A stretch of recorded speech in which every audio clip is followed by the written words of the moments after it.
Hey Stampin' Friends, Darlene with Darlene Stamps. So we got our pumpkin, and this is the Joy to the World, October 2020. So this is the cards. Now these are not the standard A2 cards. These are actually A4. So what I wanted to show is these are the two designs, and I wanted to follow the 12 days of Christmas. So I have 12 alternates. So first we're going to do is I'm going to put this aside because these are all of my special treats. And I'll show you those in just a minute. What I'm going to do is the stamps. We have a wreath, we have joy, Merry Christmas, a smaller flower, and then we've got, this one is wishing, upside down, I can't do it. Wishing you a very happy Christmas filled with fun and laughter. So let me just get started. So unfortunately, I had an idea this morning, so I already cut this. But this is the standard card. What I did was I went through and literally put all of my pieces together. So this becomes my 4 by 5 1/4 for my layer. And then this was the other half of the card base. So again, that 4 by 5 1/4. And then all the pieces that come together. But let me just show you real quick how this got maximized. So we already took care of this. I showed you how to do that. Let me show you. So from the envelope, this is beautiful paper inside. So we are just going to, let me try to do this so it can stay in the camera.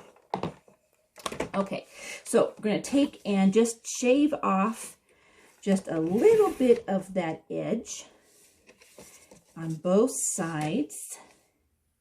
And that'll allow us to open the envelope up. Sorry for the, well, there you go. Okay, so then it will open up the envelope. Now, where the crease is, I am going to come down and just cut off that flap. There's the flap. Now I have a straight line, or straight edge. I'm going to cut so I get all the white off. Well, there we go. My extra piece is cutting short. Okay. Now, I want to go ahead and measure this for a layer. So this will be cut at 4. And let me get this just a little bit so you can see. So 4.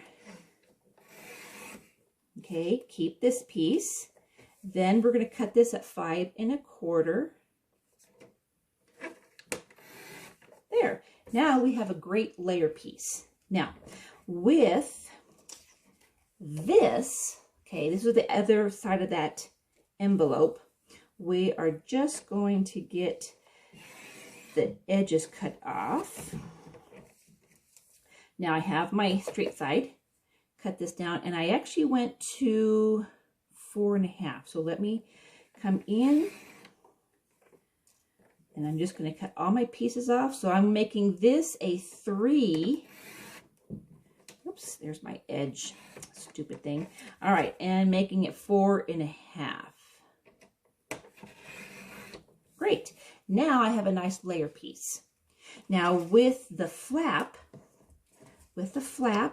we are just going to try to make this as square as possible. And then I can utilize this. So all we're going to do is just get as much of the white off as possible. Now I can start to measure. So this was actually my 4 1/4, because 4 1/4 is what the size of our full card. I can always cut it down, but I want to start with a good base.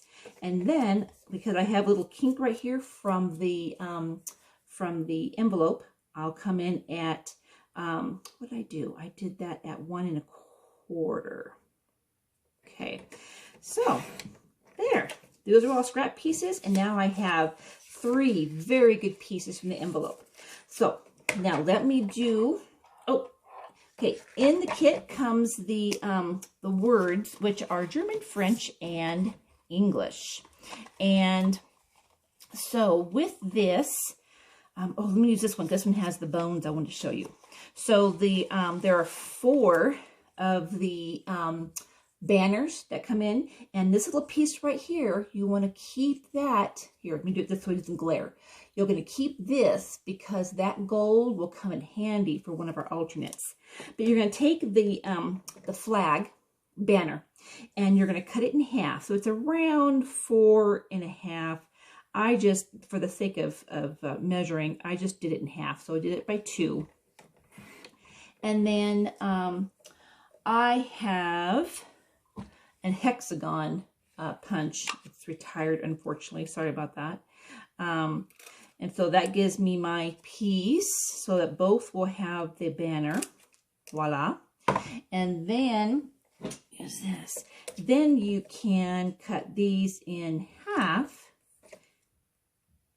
And you wind up getting 12 banners from just those 4. So I did that. And then these already came, this little cable knit embossing. So their pieces already came. I didn't do anything with those, but I want to show you a trick. And I learned this trick from Rachel Tessman. So take your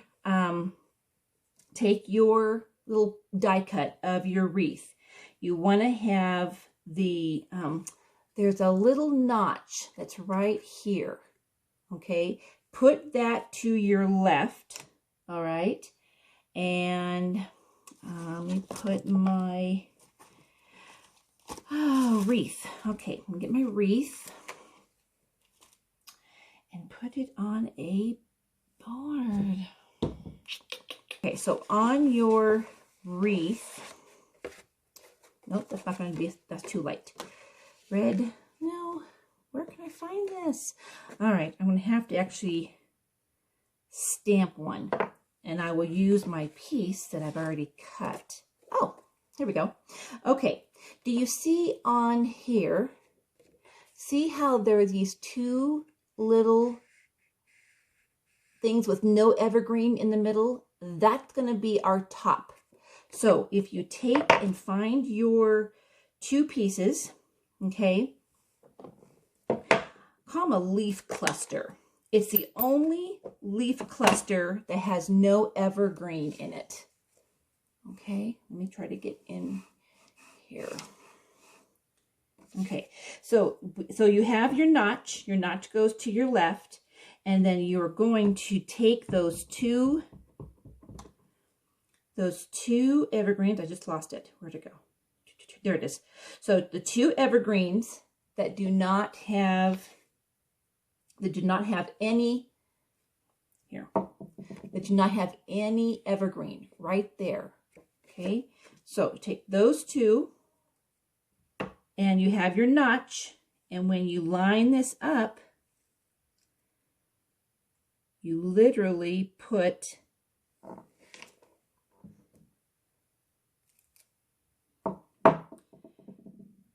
so there's the 2 little, there's your 2 notches, and see how those berries go right in the middle, and you will line up the entire stamp. All right, so that's all my tricks. I'll be back with my alternates. Okay, so here's the box of goodies. Let me just unravel. This is the first alternate. So taking the white, which is the embossed already, the background, and taking this and cutting that, putting some of the, this is the shaded spruce. So still in the base of the crumb cake. All my bases are crumb cake or cherry cobbler. And then the flower, pop that up. And this, this gold is actually one of the words.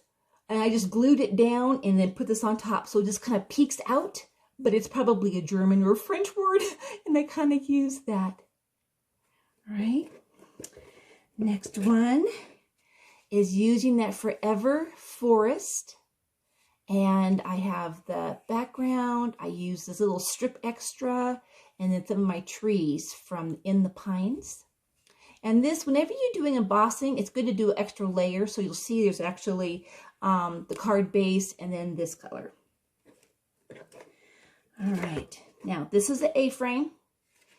Use my piece. I use the base and that's kind of like cable knit is that, and then popped up the wreath with the ribbon on there.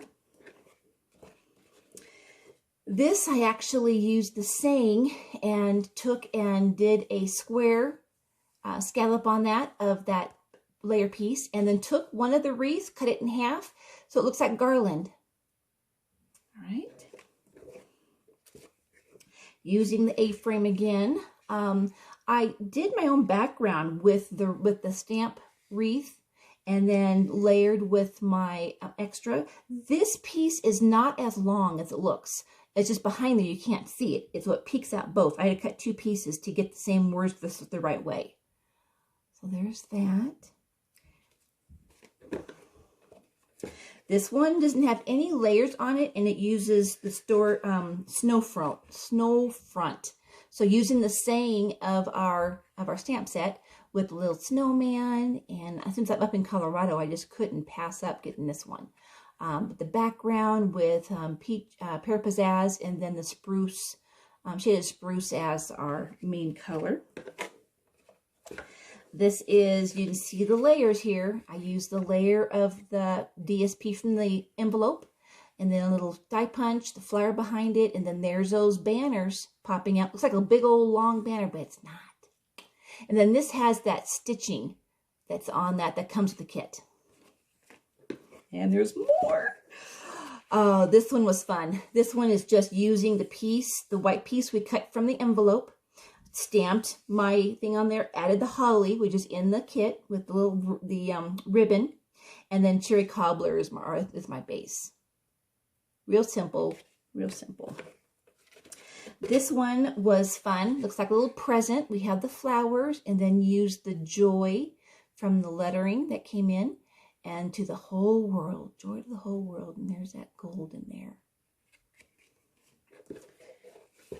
All right, here's using the joy again, same background, different layer. I used the shaded spruce as the layer versus that. Now inside here is shaded spruce and the sea foam.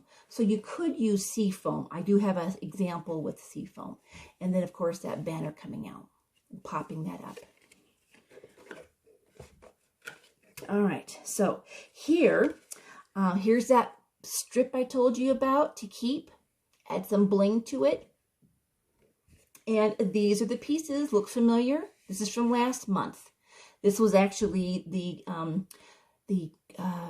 crushed curry, and I'm just using the white side. Anyhow, just using that, put some joy across there. Joy, and then to the world. And because it's polymer, to see how I have that rolling, you can bend it on your block. So you can get kind of a roll to that sentiment. Then this one is just using the shaded spruce, the only thing I popped up was the banner. So in your scrap pieces that come from all the cutting you're going to do, you're going to have pieces that are about this size. So in order to get this banner and see how it kind of pops up, you just come in on your edge, and you come in about 1/4 of an inch, and then do like a 1/16 of an inch right next to it. So when you scallop it, it actually would give that little banner roll on there. The only thing with this one is I didn't have the eye. I'll have to go back and put the little dot for the joy on there. And then last one, this one was fun. So this is the A-frame. So this is the negative piece from the 3 size labels that came stitched. And then I took just one, this is just one flower, taking just the one and just chopping it up. I'm trying to find it real quick here. Nope, I can't. Okay, so taking this and just making the 3 spots of those. And then this love, I glued to white, and then I fussy cut. If you turn it upside down so that your marker, your ink won't show, and then I traced the white onto the, I actually used Mossy Meadow. And so that way it gets kind of some raised, kind of looks, there you go, it's raised. So that is my fun 12 days of Christmas as I put together some just wild and wonderful alternates. You have a great day. I hope you enjoyed this. We'll talk to you soon.